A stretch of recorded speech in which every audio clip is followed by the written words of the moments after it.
अस्सलाम वालेकुम। आज हम सोशियोलॉजी का लेसन पढ़ेंगे जिसमें है सेकंड लेसन है हमारा सेगमेंट ऑफ इंडियन सोसाइटी, जिसमें इंडियन सोसाइटी के सेगमेंट किए हैं जिनको तीन भाग में उसको डिवाइड किया गया है। जैसे भारत के तीन कम्युनिटीज़ में इंडिया को डिवाइड किया गया है, जिसमें है एक ट्राइबल कम्युनिटी, रूरल कम्युनिटी और अर्बन कम्युनिटी, जिसको हम भारत का आदिम समाज या आदिम समुदाय कहा जाएगा, ग्रामीण समुदाय और शहरी समुदाय, जिसमें आप उर्दू में कह सकते हो कबायली जमात के लोग, देही जमात के लोग और शहर में रहने वाले लोग। इस तरीके के तीन इसमें इसको डिवाइड किया गया है। ये लेसन में हम लोग देखने वाले हैं कि ये तीन जगह के लोगों के बारे में पढ़ाई करेंगे। उनके बारे में क्या पढ़ाई करेंगे तो उनका जियोग्राफिकली एरिया कैसा है, फिर उनका समाज में और उनका सामाजिक रिलेशनशिप कैसा है, समाज से रिलेशन कैसा है, फिर उनका कल्चर कैसा है। तो ऐसी तीन चीज़ें एक पर्टिकुलरली ध्यान में रखते हुए ये तीन इस हिस्सों में भारत को बांटा गया है, जिसमें ट्राइब्स है, जिसमें देहात के लोग हैं और शहरी समाज के लोग हैं। अगर ट्राइब्स या आदिवासी समाज के लोग देखा जाएंगे तो इनकी संस्कृति, इनका कल्चर, भाषा, इनका इकोनॉमिकल सिस्टम, इनका धर्म, ये सब चीज़ें इनके इसमें इनके समाज के बारे में बता दी जाएगी। वैसे अगर देखा जाए तो आदिवासी समाज के लोग ये शहरी समाज के और ग्रामीण समाज के लोगों से बिल्कुल डिफरेंट होते हैं, एकदम अलग आपको दिखाई देंगे। जिसमें ग्रामीण समाज से और शहरी समाज से अगर उनका कंपैरिजन किया जाए तो ये बहुत ज़्यादा इकोनॉमिकली आपको दिखेंगे कि ये बैकवर्ड है, इकोनॉमिकली भी बैकवर्ड है और हर चीज़ों से ये बैकवर्ड दिखाई देते हैं। सामाजिक हित से भी, हर चीज़ से भी ये बैकवर्ड दिखाई देते हैं शहर से और जो गांव के लोग हैं उनके हिसाब से। जैसे कि शहरी समाज के लोग, गांव के लोग जो है उनका इन्वायरमेंटल एरिया अलग होता है, इनका रहन सहन का तरीका अलग होता है, इनके रूल्स रेगुलेशंस अलग होते हैं, इनके हर कोई आप जिसको बोलेंगे वैल्यूज़ है, जिसको हम लोग कहते हैं हम हमारे ज़िंदगी में कुछ जीने के लिए कुछ उसूल्स बनाते हैं। तो उस तरीके के उसूल इनके अलग होते हैं, आदिवासी समाज के और शहरी समाज के और देही समाज के लोगों के अलग होते हैं। फिर शहरी समाज के, देही समाज के लोगों की पॉपुलेशन, फिर उनका इकोनॉमिकल सिस्टम, उसमें उनका पावर्टी रेट कितना है, फिर उनकी जाति व्यवस्था कैसी है, उनका स्टेटस कैसा है, फिर उनकी फैमिली का स्ट्रक्चर कैसा है और उनका रिलीजियस जो जिसको अकीदा कहेंगे हम लोग, रिलीजन को मानने का तरीका है शहर में और गांव के लोगों में। तो वो सब चीज़ें ये लेसन में हम लोग पढ़ने वाले हैं। तो सबसे पहले हम पढ़ेंगे 2.1 में भारतातील आदिम समुदाय, जिसको बोलेंगे भारत के आदिम समुदाय के लोग, जिसको ट्राइबल कम्युनिटीज़ कहा जाएगा, जिनको ट्राइब्स कहा जाता है। अगर ट्राइब्स की डेफिनेशन ऐसी अगर की जाए तो ट्राइब्स ये आदिवासी समुदाय जिनको कहा जाता है और इतर समुदाय जो रहता है अलग, उनकी जगह, इनका कल्चर, इनका सोशल एक्टिविटीज़, इसमें हम लोगों को बहुत सारे चेंजेस दिखाई देंगे। मतलब आदिवासी समाज के लोग बहुत जल्दी पहचाने जा सकते कि ये दीज आर ट्राइब्स, मतलब ये ट्राइबल कम्युनिटी के लोग हैं, ऐसे समझ में आता है। जैसा ऑस्ट्रेलिया, मेलनेशिया और उत्तर अमेरिका में एंथ्रोपोलॉजिस्ट है जिन्होंने पढ़ाई की है, उनके हिसाब से तो इनकी परिस्थिति पहले से ही ऐसी है जैसे वो लोग बहुत जल्दी समझ में आ जाते कि दीज आर ट्राइब्स। अगर भारत के और अफ्रीका के जो ट्राइब्स हैं इनमें अगर हम कंपैरिजन करने को देखेंगे तो उसमें बहुत अलग अलग कंपैरिजन हमको दिखाई देगा।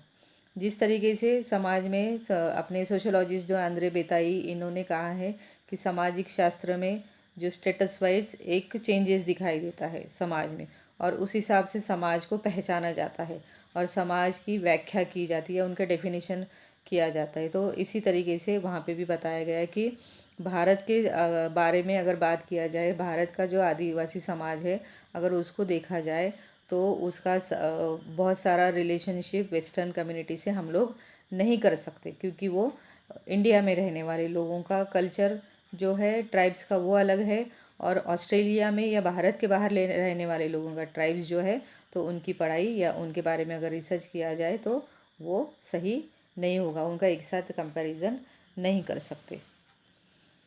उसके बाद है भौमिक देशमुख। इन्होंने कहा है कि ट्राइब्स की अगर डेफिनेशन करना है तो ट्राइब्स ये एक वांशिक ग्रुप है। वांशिक ग्रुप मतलब ये उनके बाप दादा के ज़माने से चलता आ रहा है। उनकी कम्युनिटी में वो लोग जैसा करते थे वैसे ही ये लोग करते हैं और ये एक ग्रुप से रहते हैं और इनके ग्रुप हम लोगों को जगह जगह दिखाई देते हैं। ये इनका जो प्योर जगह जिससे जहाँ से ये आते हैं या जहाँ से उनका जन्म हुआ है वो इंडिया में हुआ है ऐसा कहा जाता है। इंडिया में ये लोग ज़्यादा दिखेंगे लेकिन इनका एक ग्रुप छोटा सा ग्रुप होता है। ज़्यादातर ये लोग पहाड़ में जंगलों में ऐसी जगह पे दिखाई देते हैं। अब ये 21वीं सदी में अगर देखा जाए 19वीं सदी में अगर देखा जाए तो हार्डीमन जो सोशोलॉजिस्ट है वो कहते हैं कि आदिवासी समाज के लोग मतलब जो एक जगह पे अपना एक ग्रुप बना के रहते हैं और ये लोग सब जो रहते हैं एक दूसरे के इनके अकीदे सेम होते हैं। ये ग्रुप सब एक दूसरे की कॉपी करता है। इस ये ग्रुप में से लोग कोई भी दूसरी तरीके पे या दूसरा कोई तरीका नहीं करते हैं। जो इनके ग्रुप के लोग जो करते हैं वैसे ही वो लोग करते आ रहे हैं। आज भी हम लोग देखेंगे कि उनके ग्रुप में जो चीज़ें की जाती है उनका रिलीजियस थिंग रहने दो, उनका म्यूज़िक है या उनका इकोनॉमिकल स्टेटस है या उनका जो भगवान को मानने का तरीका है वो सब चीज़ें जो ग्रुप में उनका राजा जैसा करेगा उसी तरीके से ये लोग करते हैं।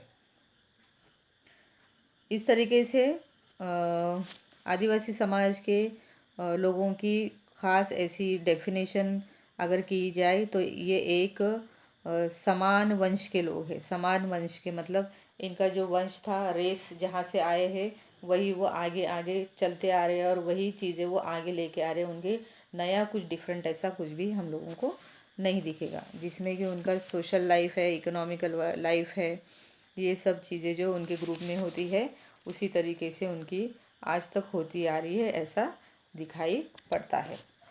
उसके बाद यहाँ पे आपको एक चार्ट दिखाई देगा जिसमें कि उनका रीजन बताया गया है, लोकेशन बताया गया है और उनके ट्राइब्स के नाम। ये लोकेशन और इनकी जो जगह है रीजन कौन से रीजन में कौन से लोकेशन में कौन से नाम के ट्राइब्स रहते हैं ये आपको याद करना है। ये आपको एमपीएससी में पूछा जाता है, यूपीएससी में पूछा जाता है। ये आपके जो भी कॉम्पिटिटिव एग्ज़ाम है उसमें इसके बारे में पूछा जाता है और 12th के एग्ज़ाम में भी मैच द पेयर्स में या फिलिंग द ब्लैंक्स में ये पूछा जाएगा। सबसे पहले हम देखेंगे हिमालयाज़ जिसमें उनके तीन सब रिलीजन है। सब रीजन है सॉरी।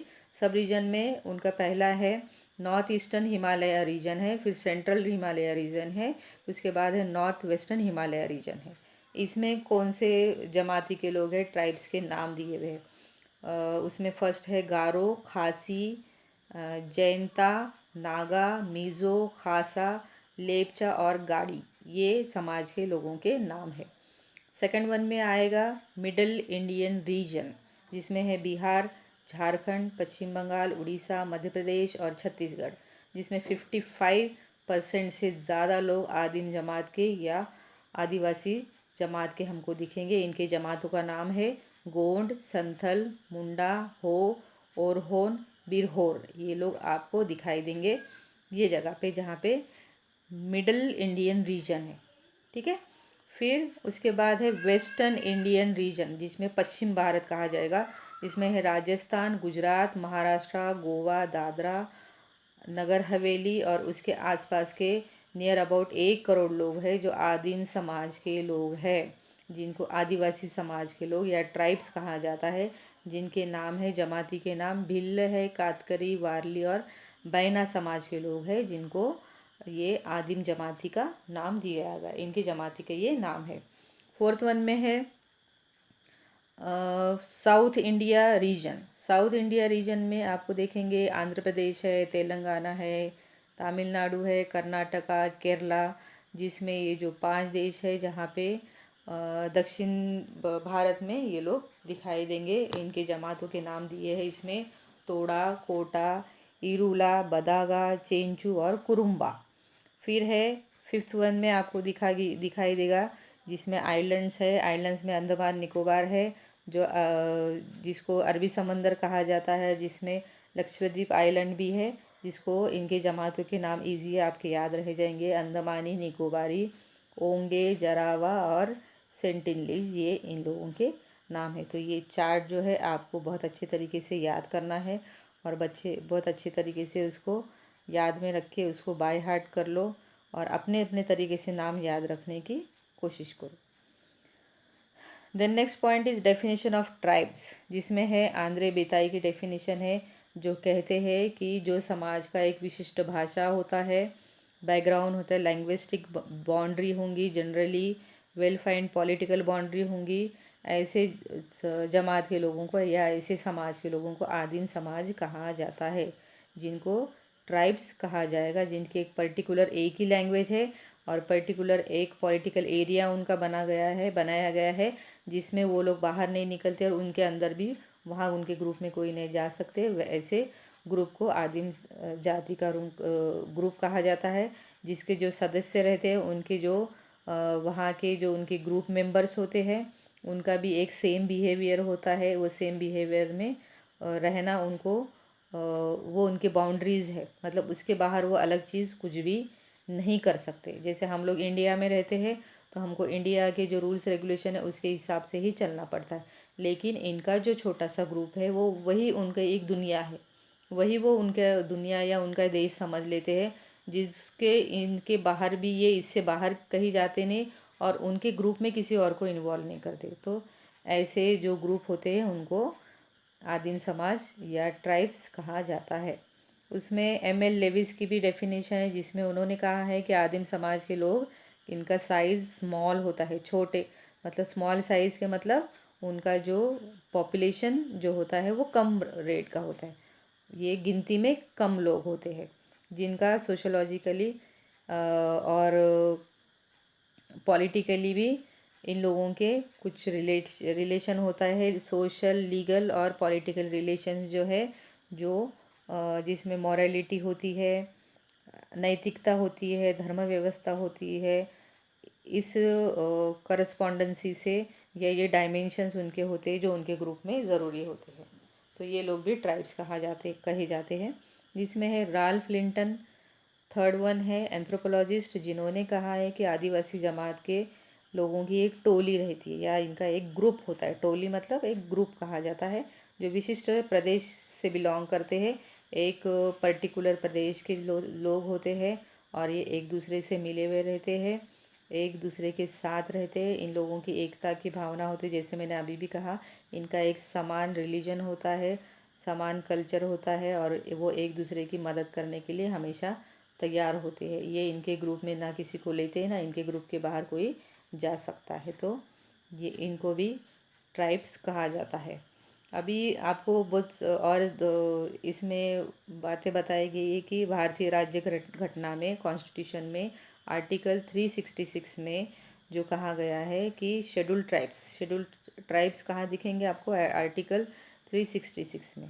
उसमें राज्य घटना के आर्टिकल 342 से कॉन्स्टिट्यूशन में आदिवासी अनुसूचित जाति जमाती या जिनको शेड्यूल ट्राइब्स कहा जाता है, तो उनकी डेफिनेशन या उनके कुछ कैरेक्टरिस्टिक्स बताई गई है कि भारत के राष्ट्रपति ने जाहिर किया है कि ये कैरेक्टरिस्टिक्स अगर इनमें होंगे तो ये शेड्यूल ट्राइब्स कहे जाएंगे, क्योंकि शेड्यूल ट्राइब्स को बहुत सारे अलग अलग तरीके की फैसिलिटीज़ दी जाती है। तो इनको कॉन्स्टिट्यूशन में भी फैसिलिटीज़ दी गई है।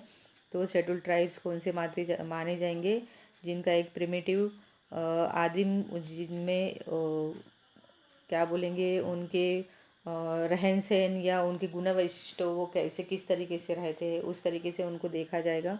फिर है उनकी जियोग्राफिकल एरिया जो है वो आइसोलेशन रहता है, मतलब अलग होता है, एक मैदान में होगा या जंगल में होगा या पहाड़ पे होगा, वो शहर में या कोई गांव में अलग से बसे हुए नहीं दिखते हैं। फिर है उसके बाद है उनका एक पर्टिकुलर कल्चर होता है, इनका एक पर्टिकुलर ग्रुप होता है जो बहुत छोटा सा होता है और ये इकोनॉमिकली आपको बैकवर्ड दिखेंगे। तो ये हो गए उनके कैरेक्टरिस्टिक्स, ये आपके कॉन्स्टिट्यूशन के रिलेटेड है, जिसमें आर्टिकल 366 में आप लोग ये पढ़ सकते हो। ठीक है। इसके अलावा अगर देखा जाए तो आदिम समुदाय के लोगों के बारे में अलग अलग डेफिनेशंस बनाए गए हैं। इनको अनुसूचित जाति जमाती के लोग भी कहा जाता है। इनको ऐसा कहा जाता है कि दूर पहाड़ों पे रहते हैं, कई जगह पे एक अलग मैदानों में सेटल डाउन हुए ऐसे दिखते हैं, कई जगह पे ये जंगल में दिखाई देते हैं। तो इस तरीके से ये आपको अलग अलग एरिया में दिखेंगे। इनके ग्रुप में ना कोई मिल सकता है और कोई ये अपने ग्रुप में किसको मिलाते नहीं है, और इनका धर्म कुछ भी रह सकता है, मतलब इनके धर्म का कुछ पर्टिकुलर ऐसा नाम नहीं है। इसमें अगर अनुसूचित जाति जमाती के लोग अगर बताए गए तो किस तरीके के उनके कैरेक्टरिस्टिक्स होंगे, ये इन्होंने फिर से दिया है इसमें, कि जिसमें इनके कैरेक्टरिस्टिक्स बताए गए हैं, कैरेक्टरिस्टिक्स ऑफ ट्राइब्स। तो उसके पहले उनकी थोड़ी सी फुलफिलमेंट कैसा होगा, ट्राइब्स कैसे पहचाने जाएंगे, वो बताए गए कि ये समुदाय का एक पर्टिकुलर भाषा होगी, उनका एक पर्टिकुलर रिलीजन होगा और इनका एक कल्चर हो सकता है। उसके बाद ये लोग सबसे अलग रहते हैं, ग्रुप में मिक्स नहीं होते हैं, इनके अलग जाति जमाती के हिसाब से ये लोग अपना बिहेव करते हैं। फिर एजुकेशनली और इकोनॉमिकली आपको बैकवर्ड दिखेंगे। तो इस तरीके से इनके ट्राइब्स के बारे में हम लोग बात कर सकते हैं, ऐसे ट्राइब्स होते हैं ऐसा कह सकते हैं। उसके बाद है geographical distribution of Indian. India में इनका जियोग्राफिकल डिस्ट्रीब्यूशन कैसा किया है। एलपी विद्यार्थी 1977 has given a five-fold geographical classification of tribes in Indian in the basis of the ecological, social, economically, administrative, ethic and racial होगा, जिसमें इसमें इन्होंने बता दिया गया है कि ये लोग इनके पर्टिकुलर एरिया वाइज इनका सोशलॉजिकल अटैचमेंट या इकोनॉमिकल इनका इकोनॉमिकली इनका जो अटैचमेंट है या इकोनॉमिकली बैकवर्ड है, या इनका जो भी एडमिनिस्ट्रेशन बताया गया है, या ये कोई वंश से रिलेटेड है। तो ये चीज़ें हम लोगों ने पेज नंबर 26 पे देखा है कि ये उनके बारे में पूरा डिस्क्राइब करके बता दिया गया है। ठीक है, अब हम देखेंगे नेक्स्ट पॉइंट, जिसमें आपको बताया गया है कि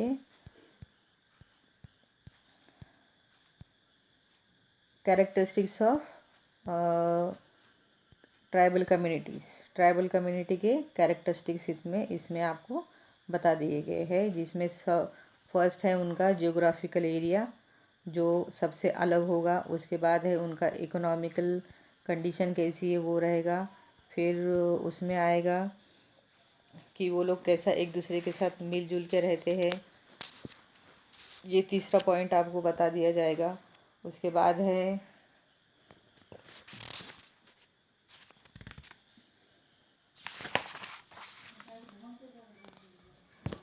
फिर है उनके ग्रुप में जो शादियां होती है, तो वो ग्रुप में ही शादियां होती है। उसके बाद उनका एक पर्टिकुलर कल्चर होता है जिसमें उनकी पर्टिकुलर भाषा होगी। फिर 6 पॉइंट में हम लोग देखेंगे वो समाज में किस तरीके से सीधे साधे तरीके से रहते हैं, किस तरीके से सीधे साधे तरीके से ये लोग रहते हैं। उसके बाद उनका धर्म कैसा रहेगा, कौन से धर्म को वो मानते हैं, किस तरीके से धर्म को मानते हैं, ये सब चीज़ें आपको बता गई। फिर 8 पॉइंट में उनका एडमिनिस्ट्रेशन कैसा होगा। फिर उनका जो किस तरीके से वो एक साथ मिलजुल के रहते हैं, या जिसको हम लोग कह सकते हैं कि ऑर्गेनाइजेशन कैसा होता है। और उसके बाद उनके वैल्यूज़, समाजवादी या समाज के लिए उनके जो वैल्यूज़ है वो कैसे होंगे, ये इसमें बता दिए जाएंगे आपको। ठीक है, तो उसमें हम लोग अभी देखेंगे सबसे फर्स्ट वाला पॉइंट जो है, एक मिनट हम लोग पॉइंट निकालेंगे अभी, जिसमें आपको दिखाई देगा। अभी फर्स्ट वाला पॉइंट है उनका जियोग्राफिकल आइसोलेशन, जिसमें हम लोग देखेंगे they have usually a well demarcated geographical territory, जिसमें आपको एक टेरिटरी एरिया है जो मार्क किया गया है जंगल, या जिसमें हम लोग जंगल को या पहाड़ बोल सकते हैं, ऐसे एरियो में ये लोग ज़्यादा दिखाई देते हैं।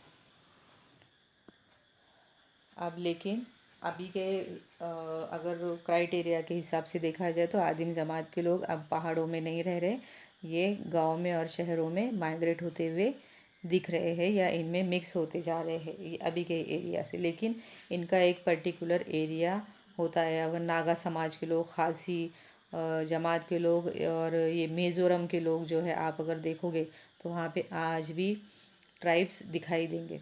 फिर बात है उसमें इकोनॉमिकल लाइफ। उनको इकोनॉमिकल लाइफ में ये लोग क्या करते हैं, ये जंगल में शिकार करते हैं, मच्छी मारी करते हैं, लकड़ियों से टोकरियाँ बनाते हैं या तागों से कपड़े बनाते हैं या खदानों में काम करते हैं। उसके बाद ये सबसे पहले तो खेती करते हैं, उसके बाद उससे रिलेटेड जो भी बिजनेस होगा वो करते हैं और इस हिसाब से उनका इकोनॉमिकल जो लाइफ है वो आगे चलती है। और उनकी परंपरा या कल्चर के हिसाब से जो भी चीज़ें उसको यूज़ करते हुए ये लोग अपना जीवन व्यतीत करते हैं या ये चीज़ें सीखते हैं। लेकिन उनके पास पढ़ाई लिखाई का ट्रेंड नहीं है, वहाँ पे पढ़े लिखे लोग आपको नहीं दिखेंगे। ठीक है। फिर थर्ड पॉइंट में हम लोग देखेंगे सेंस ऑफ आइडेंटिटी मतलब उनका आदिम जमात के लोग अगर आप लोग देखोगे तो एक ये पर्टिकुलर दिखाई देते हैं किस तरीके से रह रहे ये लोग। ये लोगों की कम्युनिटी एक दूसरे से जुड़ी हुई रहती है। ये लोग एक दूसरे को मदद करके और अपना जो आइडेंटिटी है वो हमेशा बनाए रखते हैं। और इनके आपस में कम्युनिटी में बहुत एकता होती है, जिसमें वारली, एरुला, गोंड, नागा और खासी समाज के लोग हैं वो ज़्यादातर एक कम्युनिटी में और एक साथ रहने वाले पक्के, जिसको हम कट्टर कहते हैं, ऐसे ये लोग दिखाई देंगे जो कभी भी एक दूसरे को सॉलिडेरिटी से या एक साथ दूसरे को मिलजुल के रहते हैं। उसके बाद है एंडोगैमस ग्रुप है। एंडोगैमस ग्रुप मतलब इनके ग्रुप में आपस में ही शादियाँ करते हैं। इनके कबीले के बाहर या इनके ग्रुप के बाहर उनकी जमात के लोग शादियाँ नहीं करते हैं, आपस के लोगों में शादियाँ करते हैं। उनके पास शादी एक कॉन्ट्रैक्ट है जिसमें वो लोग शादी जो है ट्राइब्स यूजुअली जो शादी करते हैं उसमें उन्होंने बताया कि कॉन्ट्रैक्ट है। यूजुअली दे आर नो टाबूज और डिवोर्स और रीमैरिज। ये लोग ज़्यादातर रीमैरिज वगैरह नहीं करते हैं और इनके पास डिवोर्स करना बुरा माना जाता है और ये डबल से अगर वो होता है या पुनर्विवाह नहीं करते हैं ये लोग। ठीक है। ये शादी को एक करार मानते हैं, एक कॉन्ट्रैक्ट मानते हैं जिसमें ये लोग बोलते हैं कि डिवोर्स नहीं होना चाहिए और अगर कोई छोड़ देते हैं एक दूसरे को आपस में ही तो ये डबल से शादी भी नहीं करते। तो इस तरीके से इनकी जमातों में ये चीज़ें दिखेंगी कि अभी के अगर जैसे ही मोबिलिटी बढ़ चुकी है, समाज में डेवलपमेंट हो रहा है, इस हिसाब से यहाँ पे अभी एजुकेशन या मालूमात बढ़ रही है लोगों की, तो लोग अब दूसरे जमातों में शादियाँ कर रहे हैं। बट बेसिकली इनका मेन रोल यही है जो हमने अभी बताया। उसके बाद है फिफ्थ पॉइंट है डिस्टिंक्टिव कल्चर और लैंग्वेज। इनका एक पर्टिकुलर कल्चर होगा, समाज की रूढ़ी परंपरा है, उनका एक लिटरेचर होता है, उसी तरीके से वो रहते हैं। इनका एक शास्त्र है और उनकी एक बोली भाषा है जो वही भाषा में एक दूसरे से बात करते हैं और संवाद एक दूसरे से बात करने का और अपना एक दूसरे से कांटेक्ट करने के लिए वो एक ही भाषा यूज़ करते हैं कि जो लिखी नहीं जाती, सिर्फ बोली जाती है, जो भाषा का ये लोग यूज़ करते हैं और एक कल्चर इनका फिक्स होता है। फिर इनकी एक सिंपल सोसाइटी रहती है, एक छोटा फैमिली है जिसमें एक लोगों के रिलेटिव्स एक दूसरे के साथ रहते हैं। मतलब ये जो ग्रुप होता है पूरा पूरा रिलेटिव्स का ही होता है, ऐसा अपन लोग कह सकते हैं। जैसे आपस में शादी करते हैं, जैसा एक औरत है उसके 2-4 बच्चे हैं, 2 भाई 4 भाई एक साथ रह रहे तो उनके बच्चों की आपस में शादी होती, तो ये आपस में रिलेटिव्स ही होती है। तो इनका फैमिली ही इतनी बड़ी होती है कि आपस में इनकी रिश्तेदारी हो जाती है। ये नेचर को अपना भगवान मानते हैं, देव देवता की परंपराएं है ये। नेचर के हिसाब से जैसा सूर्य देव मंदिर यहाँ पे बताया है, कासटवाड़ी मंदिर बताया गया है। यहाँ पे देखो, यहाँ पे टेम्पल्स बताया गया है, सूर्य देव मंदिर है, टेम्पल ऑफ द सन, सन का मंदिर है ये। फिर है शेडोबाची वन, ये जो है ये फॉरेस्ट का नाम है, फॉरेस्ट ऑफ शेडोबा। शेडोबा इसको कहा जाता है। तालुका मुरबाड में है, जिला ठाना, मतलब ठाणे में, देवराई में अभी भी ट्राइब्स आपको दिखेंगे, वहाँ का ये बताया गया है। उसके बाद देखो ये किस तरीके से पत्ते बना रहे हैं या पत्तों की चीज़ें बना रहे हैं। तो इसे ये बहुत ही सादे सीधे तरीके से रहते हैं। बहुत ही जो ज़रूरत की चीज़ें बस वही होंगी उनके पास। पत्ते से प्लेट्स बनाएंगे, पत्तों के उनके पास ग्लास होते हैं या कटोरी होती है। तो इस तरीके से ये लोग सीधा सादा जीवन गुजारना सही समझते हैं। जैसा कि सिंपल रीजन है, जैसा अभी भी इसमें कहा गया कि सिंपल रीजन के साथ रहते हैं। ये पूर्वजों की आत्मा की पूजा करते हैं। फूल पत्ते पत्थर इनकी पूजा करते हैं। फिर कोई लोग झाड़ को या प्राणियों के ऊपर उनकी श्रद्धा है, उनको भगवान मानते हैं। नेचर को भगवान मानते हैं, जिसमें नदी है, झरने हैं, सूरज, चाँद, जंगल, ये सब चीज़ें भी वो लोग मानते हैं। तो इस तरीके से ये निसर्ग की या नेचर की पूजा करने वाले लोग कहे जाते हैं। जिसमें निर्जीव वस्तु भी उनको ताकत मिलती है। जो चीज़ें चलती नहीं है, जो ज़िंदा चीज़ें नहीं है, उसके ऊपर भी ये लोग भरोसा करते हैं। और आदिम जमात के लोग उनके धर्म के बहुत सारे प्रकार बताए, वो अपने अपने हिसाब से अपना अपना धर्म को फॉलो करते हैं। जिसमें पूर्वज लोग जो है उनकी पूजा करते हैं। काली जादू, जिसको हम ब्लैक मैजिक, वाइट मैजिक कहते हैं, ये चीज़ें इनके पास बहुत बिलीव करते हैं ये लोग, उसके ऊपर भरोसा करते हैं और ये चीज़ करने की ये लोग कोशिश भी करते हैं। जैसे कि अभी एक चार्ट बताया आपको, ट्राइबल रीजन है, और ट्राइबल रीजन में ये किसने इसका डेफिनेशन बताया है, टर्म किसने इंट्रोड्यूस किया, ये पैराग्राफ आपको याद करना है। ये आपको एग्ज़ाम में मैच द फॉलोइंग के लिए या आपको फिलिंग द ब्लैंक्स के लिए पूछा जा सकता है। जिसमें ट्राइबल रिलीजन है और इसकी ये टर्म किसने इंट्रोड्यूस किया। जिसमें है एनिमिज़म, जिसे जीवात्मा जो होता है, तो एडवर्ड टेलर ने किया है। उसके बाद एनिमेटिज्म है, जिसमें रॉबर्ट मैरिट का है ये। टोटेमिज़म जेम्स फ्रेज़र है। मैनाइज़म जो है रॉबर्ट मैरिट का है। और नेचरिज़म जो है वो मैक्स म्यूलर का है। तो ये आपको सिर्फ नाम याद रखना है, इसका मीनिंग क्या है क्या नहीं। अब एनिमिज़म आपको देखना है तो गूगल पे जाके आप सर्च करते हो। इसकी पढ़ाई आपको, अगर आप पीजी पढ़ोगे तो पीजी में आपको डिटेल में ये सब पता चला है कि अलग अलग किस्म के डेफिनेशन इनके उसमें बता दिए गए हैं। अगर आपको एक्स्ट्रा पढ़ाई करना है तो एनिमिज़म आप गूगल पे डाल सकते हो और वो ढूंढ सकते हैं कि एडवर्ड टेलर ने इसके बारे में क्या कहा है, चेतनावाद में क्या कहा है, निसर्गवाद में क्या होता है। तो सबके ये जो सोशोलॉजिस्ट हैं इन्होंने सब डिटेल में बताया, आप पढ़ सकते हो अगर आप इंटरेस्टेड है पढ़ने के लिए तो। फिर 8 पॉइंट है कम्युनिटी एडमिनिस्ट्रेशन है, जिसमें इनके कम्युनिटी में जात पंचायत होती है, जमात पंचायत होती है। पंचायत में जो प्रमुख होता है, बड़ा होता है, वही ये प्रशासन उसके हाथ में होता है, एडमिनिस्ट्रेशन, और वो जो चीज़ बोलेगा ग्रुप में वही चीज़ें यहाँ पे होती है। तो कोई भी इश्यूज़ या प्रॉब्लम्स आते हैं तो ये जात पंचायत के सामने खड़े करते हैं और जात पंचायत ही उनका पूरा उनको न्याय दिलाती है या बताती है। उसके बाद है क्लैन ऑर्गेनाइजेशन। क्लैन ऑर्गेनाइजेशन मतलब उनका कुल, जैसा हम लोग कहते हैं, जिसको हम लोग कहते हैं कि हम ये फैमिली से बिलोंग करते हैं, या हम ये कुल के लोग हैं, या जिसको हम लोग कहते हैं घराना, जिसको कहा जाता है। देखो हम मुगलों के घराने के हैं, हम सिद्दीकों के घरानों के हैं, या हम जैसे सबके अपने अपने तरीके से वो लोग जो जो शिजरे से आते, जिसको शिजरा कहा जाता है हमारे पास, वैसे इनको कुल कहा जाता है। ये कौन से कुल के लोग हैं, आदिम, जिसको क्लैन कहा जाता है। तो ये क्लैन मतलब कुल होते हैं, कुल है। क्लैन है जो आदिम समाज के लोगों में आता है, जिनके एक दूसरे से ब्लड रिलेशन है, तो वो अपने कुल के लोग माने जाते हैं। जैसे अगर मुग़लों के ज़माने के लोग हैं तो मुग़लों में अगर कोई किसी के बाप दादा है या उनके घर के लोग हैं, चाचा है, उनके बच्चे, तो वो ब्लड रिलेशन में आ जाते, तो उसको क्लैन कहा जाता या कुल के लोग कहा जाते या फैमिली मेम्बर, हम वो फैमिली से बिलोंग करते हैं, ऐसा हम लोग कहते हैं।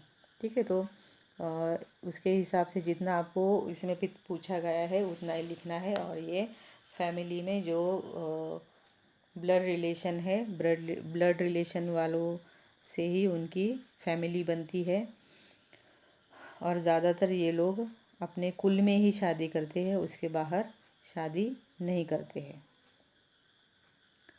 फिर है उनके वैल्यूज़ होते हैं, जिसमें वैल्यूज़ में हम लोग जैसा कहते हैं ना, हमारे उसूल होते, तो उसूलों के हिसाब से इनके भी एक स्ट्रक्चर होता है, स्टेटस वाइज इनका स्ट्रक्चर होता है समाज में।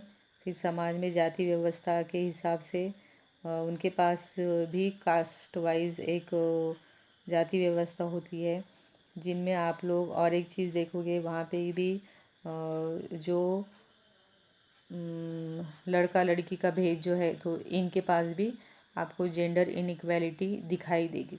और सोशल स्टेटस के हिसाब से इन लोगों को इनके हिसाब से अभी समाज में एक स्थान दिया गया है या उनके अधिकार मिलते हैं उनको या मिल रहे हैं, लेकिन उनके एक्चुअली ग्रुप में भी एक स्टेटस उनका बना हुआ है और एक जेंडर इनइक्वालिटी है जो हमको इनके ग्रुप में दिखाई देंगी।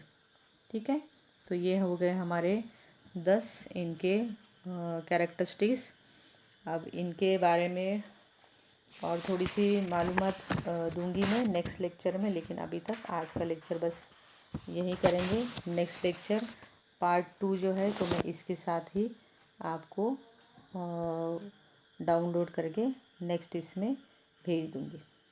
ठीक है, तो यहाँ तक सबने अपने लेसन पढ़ना है और कैरेक्टरिस्टिक्स याद करना है ट्राइबल कम्युनिटी के। ठीक है, चलिए, अस्सलाम वालेकुम, अल्लाह हाफिज़।